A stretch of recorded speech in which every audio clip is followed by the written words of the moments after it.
Hey there everyone, welcome to Crappy Reviews, the home of no rules reviews. What does no rules reviews mean exactly? Well, it means whatever the hell I want it to mean. I don't adhere to any set professional standard. It's all raw and my own personal thoughts and opinions. And if you don't like it, don't watch. It's pretty simple really. Don't be that guy. You know, the guy that doesn't understand that what I do is optional content and you don't have to watch it. It's just video games, folks. Now today I'm reviewing Uncharted, the Nathan Drake Collection, and am I the only one that sees that the naming of this collection is a little strange itself? I mean, I get why the Master Chief Collection was called that, as there were Halo games that didn't actually feature Master Chief, whereas every single Uncharted game has featured Nathan Drake, and not every Nathan Drake Uncharted game is actually in this collection, so perhaps I'm confused or maybe just overthinking things a bit. At any rate, the collection is on PS4, presumably because Sony wanted every Uncharted game on the same box, and Uncharted 4 is releasing next Tuesday, so I figured it was a good time to review the collection. Now graphically, Uncharted 1 is definitely showing its age, and it's aged like Keith Richards. It's not pretty.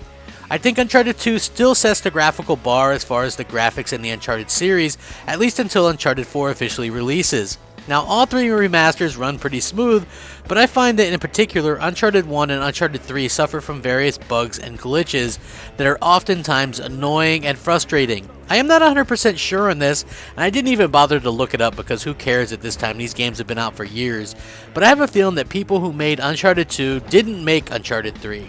There's definitely a step up in quality and performance from Uncharted 1 to 2, and then it dips again from Uncharted 2 to 3. Overall, it's a fairly good experience, but it's just a bit inconsistent from game to game in the trilogy. Now, the gameplay is standard third-person shooting, with platforming elements and puzzles to boot. The thing that bugs me is that the shooting mechanics are wonky in the first game, almost completely fixed in the second game, and then in the third game they go all wonky again. Uncharted 3 has some major issues with overall clunky controls, but it manages to pull the nose up and it still offers an enjoyable game. All three Uncharted games are linear and claustrophobic at times. In particular, Uncharted 1 has very little room to explore or branch out. One of the best parts of Uncharted 2, the multiplayer, was stripped from this collection completely as well. I know a lot of people think that nobody played the multiplayer aspects, but I actually did, and never had problems finding matches, so that tells me lots of people did in fact play it. Overall, the gameplay is fast paced at times, but at other times it gets a bit repetitive. Climb here, shoot there, boss fight QTE over there. It does work, but in the middle of the second game, after kind of a marathon of playing 1, 2, and 3, you start to get a little bored with it all. Now the stories are fun, but nothing too serious. The first one is very cliche with the whole El Dorado hunt for treasure and things like that. I really preferred Uncharted 2's story and narrative, and the characters in there with Chloe and everybody, just really fantastic. Now Uncharted 3 has some good moments, like the Drake as a kid flashback and everything like that, but overall it's largely forgettable.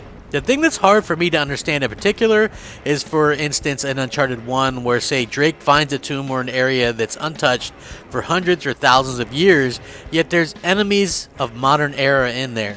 If it's untouched for all this time, how are there enemies in there? I never understood that, and I never will.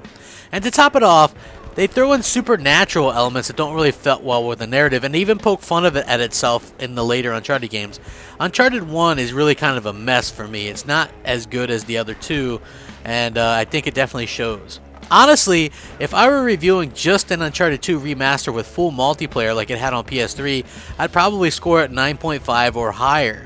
The fact that this collection hasn't aged well, particularly due to Uncharted 1, they've cut out all the multiplayer, and they didn't even include the Vita game, which stars Nathan Drake, yet this is called the Nathan Drake Collection.